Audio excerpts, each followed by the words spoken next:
Hello friends, कैसे हैं। तो आज हम बात करने वाले हैं डीएनए के बारे में, डीऑक्सी राइबो न्यूक्लिक एसिड। क्या है एक्चुअली बेसिकली डीएनए। ये जो डीएनए एक तरह से ये बायोलॉजिकल, हमारा ऐसे देखिए बायोलॉजिकल इंस्ट्रक्शनल मैनुअल होता है, जिसमें इंफॉर्मेशन होता है हमारे बॉडी के बारे में, बॉडीज़ के डेवलपमेंट के बारे में, रिप्रोडक्शन के बारे में, सर्वाइवल। और डीएनए से बहुत सी चीज़ें पता की जा सकती हैं। तो इस पे मैं ये वीडियो इसलिए बना रहा हूँ क्योंकि कुछ दिन पहले एक्चुअली अ मंथ बैक मैंने कहीं ऐड देखा। एक circledna.com करके कंपनी है। वो क्या करती है, आप उसको अपना सलाइवा भेजिए और वो टेस्ट करके आपका सब कुछ बताती है। मतलब हेल्थ के बारे में बताएगी और ट्रेट्स भी बताती है कि सक्सेस ट्रेट्स क्या होगा, इमोशनल कोसेंट कितना है आपका, आईक्यू कितना है, और गिफ्टेड अगर कुछ एबिलिटी है कि नहीं। मेरे बारे में उन्होंने और काफ़ी कुछ बताया। उसमें ये भी था कि म्यूज़िकल एबिलिटी है गिफ्टेड, जो किसी को पता नहीं, लेकिन मैं कभी कभी सॉन्ग मतलब गाता हूँ और प्लान भी है मेरा आगे।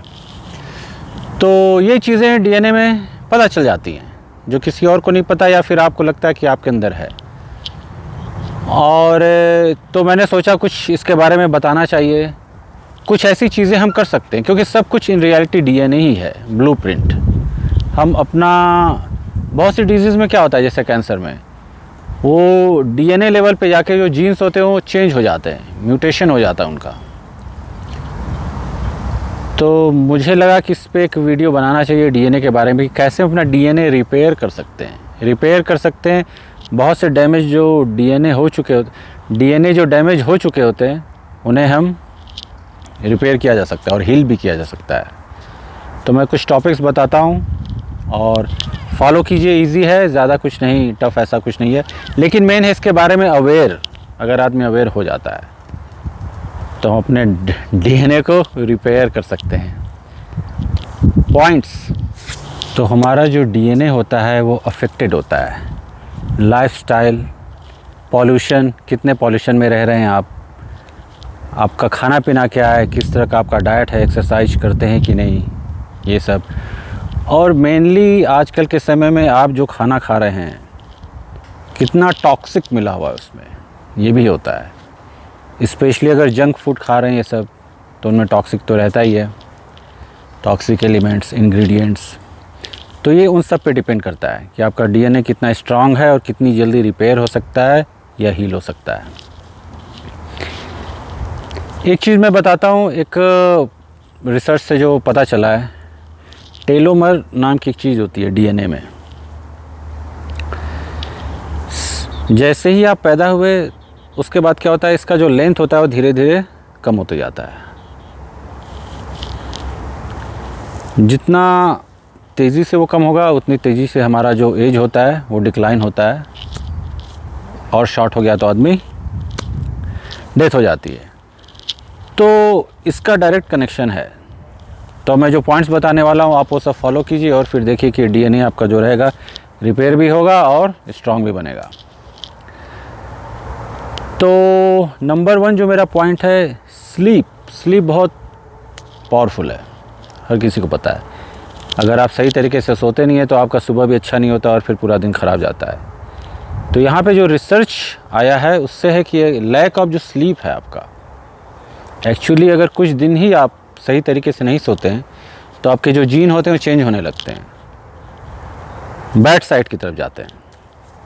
इसलिए स्लीप जो है 7-8 आवर्स।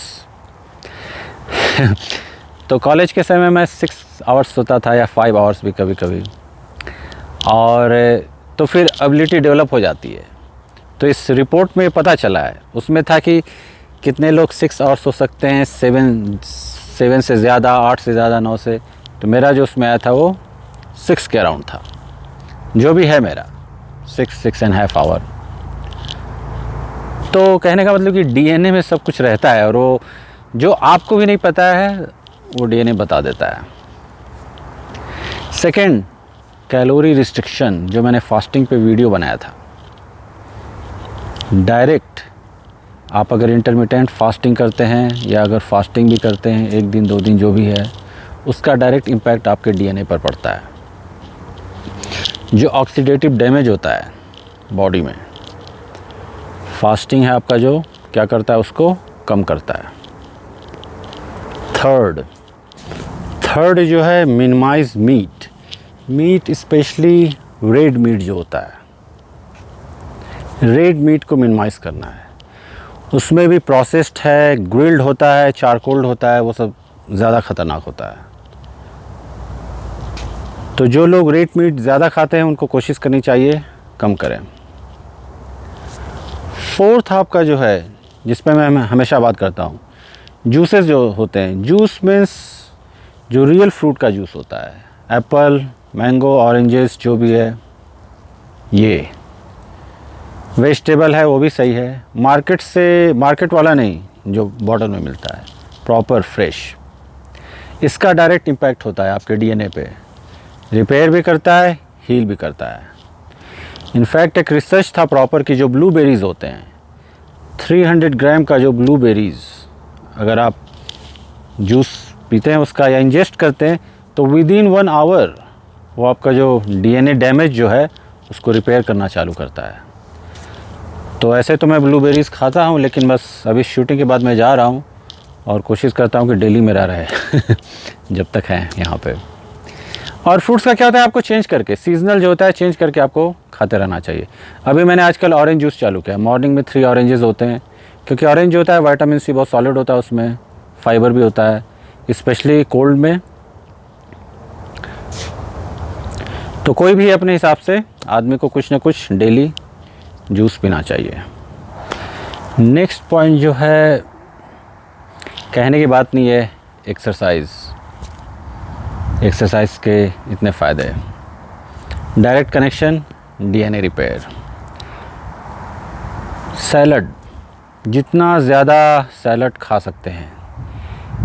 अब जैसे काफ़ी लोग मुझसे पूछते हैं, कुछ लोग ओबीज़ हैं, वेट लॉस करना है, मैं उनको बोलता हूँ सैलड ज़्यादा खाइए। अब जैसे इंडिया में जो है, तो अगर वहाँ का कोई बंदा पूछता है तो मैं बोलता हूँ रोटी राइस है वो मिनिमाइज़ कीजिए, वेजिटेबल्स ज़्यादा खाइए, कोशिश कीजिए सैलड हो, मॉर्निंग हो इवनिंग हो, मतलब लंच और डिनर उसके साथ। क्योंकि सैलड में क्या होता है, डिफरेंट टाइप्स हो सकता है आपका, तो उससे आपको मिनरल्स एंड विटामिन्स मिल जाते हैं। इसका भी डायरेक्ट कनेक्शन डीएनए से।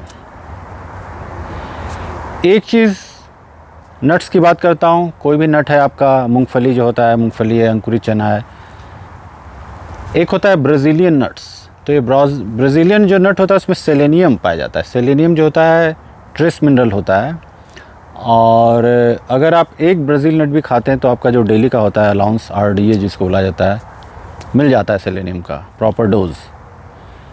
ब्रेन के लिए भी बहुत पावरफुल होता है, और डीएनए रिपेयर का डायरेक्ट कनेक्शन इससे। एक ब्राज़ील नट बस वो। इसके बाद मैं ओम की बात करता हूँ। तो ओम जो साउंड है, जिसको अनहत नाद बोला जाता है, साउंड ऑफ यूनिवर्स, 432 हर्ट्ज़। ओम के बारे में ऐसा भी बोला जाता है, अभी तो साइंटिस्ट लोग प्रूफ करने में लगे हुए हैं, रिपेयर करता है वो, बॉडी भी हील करती है, रिपेयर भी करता है। तो क्या रिपेयर? DNA repair. यूट्यूब पे मैंने देखा एक सॉल्फेजियो फ्रीक्वेंसी होती है, 528 हर्ट्ज़ की होती है, जो मैं बजाता हूँ कभी कभी। वो तो डायरेक्ट रहता है, रिपेयर योर डीएनए, सॉल्फेजियो फ्रीक्वेंसी। तो ये सब भी जो ओम कर रहे हैं डेली चैंट, कोई प्रॉब्लम नहीं है डेली। और जो नहीं करते हैं वो ये सुन सकते हैं, सॉल्फेजियो फ्रीक्वेंसी, ये आपको यूट्यूब पे मिल जाएगा। म्यूज़िक बजाइए अपना, वो धीरे धीरे स्लो बजता रहता है। उसके बाद कॉफ़ी है, 1 कप 2 कप, ज़्यादा शुगर नहीं, वो भी नॉन है आपका। कॉफ़ी के बाद फिर मैं बात करता हूँ ग्रीन टी की। आपने देखा होगा ग्रीन टी आजकल एक जो फैशन हो गया है, रीज़न है उसका। तो जो लोग जैसे अगर जूस नहीं पी रहे हैं, कॉफ़ी टी नहीं अगर पीते हैं, तो ग्रीन टी से वो चालू कर सकते हैं। 1 कप 2 कप सॉलिड होता है। मैंने फिर से चालू किया, एक्चुअली बीच में बंद हो गया था मेरा। लास्ट है जो मेरे चैनल का फाउंडेशन है, क्योंकि स्ट्रेस होगी, एंग्जाइटी होगी तो वैसे ही सिस्टम पे लोड पड़ता है, ओवरलोड पड़ता है। डीएनए की तो बात ही अलग है। तो चैनल का जो फाउंडेशन है, मेडिटेशन कीजिए और सब कुछ अपने आप रिपेयर भी हो जाएगा, हील भी हो जाएगा। चलिए फिर मिलते हैं अगले वीडियो में। Like, subscribe and share. Om.